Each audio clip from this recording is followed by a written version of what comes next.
कोंगाड़ी जी ले लिया, चलिए। नमन किशोर कोंगाड़ी जी।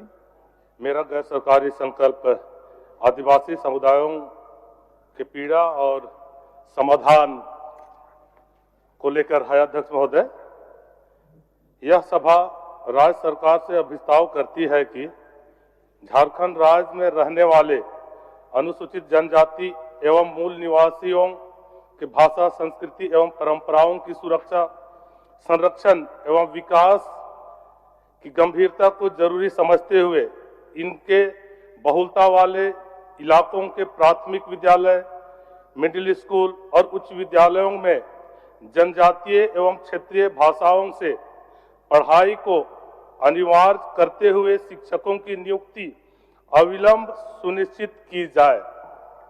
ठीक, मंत्री, माननीय मंत्री जी। अध्यक्ष महोदय, माननीय सदस्यों, जो प्रश्न लाया है बहुत ही महत्वपूर्ण विषय है और यह माननीय सदस्य को मैं बताना चाहूँगा, यह बिल्कुल ही झारखंड अलग राज्य के साथ आंदोलन के साथ जुड़ा हुआ है। खबर करवा दीजिए। जब दिसम गुरु शिबू सोरेन जी ने 1972 में धनबाद के सरायझिला में महाअधिवेशन संपन्न हुआ, उस महाअधिवेशन में प्रथम ही उस महाअधिवेशन का विषय रहा इस राज्य के भाषा, संस्कृति और यहाँ के परंपरा व्यवस्था को, यहाँ के जल जंगल जमीन को हम कैसे बचाए रखें, जिसके लिए महोदय बृहद झारखंड अलग राज्य की उन्होंने घोषणाएं की और उस पर महोदय विनोद बिहारी महतो, स्वर्गीय विनोद बिहारी महतो आर्य के राय भी पूर्ण रूप से दिसम गुरु शिबू सोरेन को समर्थन दे करके ये अलग राज्य के आंदोलन, बृहद अलग राज्य के आंदोलन को शुरुआत किया गया था। इसलिए निश्चित तौर पर जो आज इस राज्य बने 25 वर्षों बीत रही है, आज किसी न किसी रूप से हम इसको इमली जमा नहीं बना पाए। आज हमारी सरकार, राज्य के माननीय मुख्यमंत्री हेमंत सोरेन जी का नेतृत्व पर ये बातों को सरकार ने गंभीरतापूर्वक लेते हुए हम कैसे इस राज्य में मातृभाषा से हम पढ़ाई शुरू करें, जिसके लिए हमारे राज्य के मुख्यमंत्री हेमंत सोरेन जी का निर्देश पर महोदय पड़ोसी राज्य बंगाल सरकार जो वहाँ जनजातीय भाषा, क्षेत्रीय भाषा से पढ़ाई चल रही, लागू है, वहाँ जनजातीय भाषा में केजी से पीजी तक पढ़ाई हो रही है और कॉलेज, यूनिवर्सिटी, हाई स्कूल में पढ़ाई चल रही है और वहाँ का क्षेत्रीय भाषा से भी पढ़ाई चल रही है।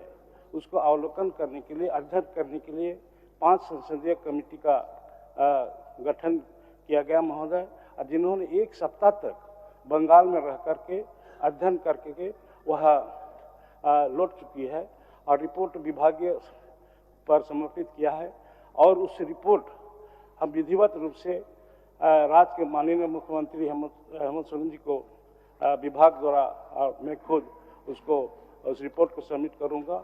उस रिपोर्ट पे समीक्षा का दरमियान जो जिस तरह का निर्णय आएगा, सरकार का तो यह निर्णय है कि हम मातृभाषा में हम विद्यालय पंचायत स्तर से, पंचायत में हो, विद्यालय ब्लॉक से हो, सभी विद्यालय में हम सर्वे करके उसके अनुपात हम जनजातीय भाषा, क्षेत्रीय भाषा के माध्यम से हम शिक्षक बहाली करेंगे। इस पर महोदय निश्चित रूप से बहुत जल्द इस पर नीतिगत बैठक करके निर्णय लेकर के हम इस क्षेत्रीय भाषा को जितना जल्द से जल्द हो मातृभाषा को पढ़ाने के लिए हर विद्यालय से हम प्रारंभ करेंगे। अपना अविस्तार प्रस्ताव ले लीजिए, वापस ले लीजिए। अध्यक्ष महोदय, हमारे माननीय मंत्री जी ने जवाब दिए। निश्चित रूप से यह सराहनीय पहल रही है और मैं हमारे माननीय मुख्यमंत्री जी को भी धन्यवाद देना चाहूंगा कि उन्होंने झारखंडियों का, जो आदिवासियों का मांग रहा था झारखंड अलग राज्य के लिए, और उसका मूल आधार था कि भाषा संस्कृति परंपरा का सुरक्षा था। लेकिन खेद के साथ मैं कहना चाहूंगा अध्यक्ष महोदय कि गलत लोगों के हाथ में झारखंड चला गया था शुरुआती दौर में, जिसके कारण आदिवासी समुदायों का भाषा संस्कृति परंपरा को संरक्षण नहीं दिया जा सका अध्यक्ष महोदय। लेकिन हमारे माननीय मंत्री जी ने इसको गंभीरता से लिया है और सर्वे करा लिया है, इसके लिए मैं धन्यवाद देता हूं। अध्यक्ष महोदय, मेरा इस संबंध में स्पष्ट तौर से जो मेरी भावना है, आदिवासी समुदायों की भावना है कि आदिवासी समुदायों के भाषा संस्कृति परंपरा जो कालांतर में की वजह से भूल गए हैं या भूल रहे हैं, जिसके वजह से आज भाषा संस्कृति परंपराएं लुप्त हो रही है आदिवासी समुदायों की। तो अध्यक्ष महोदय, जब पढ़ेंगे तो जानेंगे, यह एक सच्चाई है। जब पढ़ेंगे, संस्कृतियों को जब पढ़ाया जाएगा स्कूलों में, तो लोग जानेंगे, बच्चे जानेंगे और आने वाला पीढ़ी जानेगा। इसीलिए मेरा स्पष्ट भावना है इस सवाल के माध्यम से अध्यक्ष महोदय कि प्राथमिक विद्यालय, मिडिल स्कूल और हाई स्कूलों और कॉलेजों में जनजाति भाषाओं को पढ़ाने के लिए शिक्षकों की नियुक्ति की जाए, ताकि बच्चे पढ़ेंगे तो जानेंगे और संस्कृति बचेगा। जो संविधान का अनुच्छेद 29 में संरक्षण का बात कहा है, संविधान का अनुच्छेद 350 का में शिक्षा में सुविधा, भाषा अल्पसंख्यक भाषा शिक्षा में सुविधा का बात कहा गया अध्यक्ष महोदय। तो इसलिए पिछला सर्वे हुआ था अध्यक्ष महोदय, पिछला साल वह सर्वे बहुत गलत था अध्यक्ष महोदय। मैं याद दिला देना चाहूंगा सरकार को कैसे गलत सर्वे हो गया था। सिमडेगा जिला का मैं उदाहरण बता रहा हूं। सिमडेगा जिला में सर्वे जब हुआ था पिछला साल, तो जिसमें सीट सृजन खड़िया समुदायों का 2 हुआ था, मुंडारी का 41 हुआ था और नागपुरी का 156 हुआ था, जबकि वहां कुड़ुक उरांव जनजाति के लोग भी हैं, वो नील था अध्यक्ष महोदय।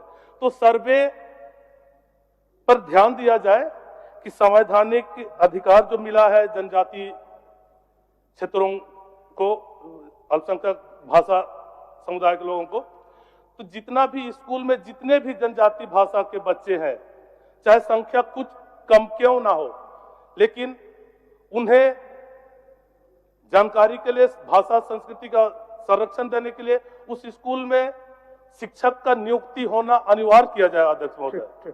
यही मेरा मूल समस्या और है इस गैर सरकारी संकल्प के द्वारा।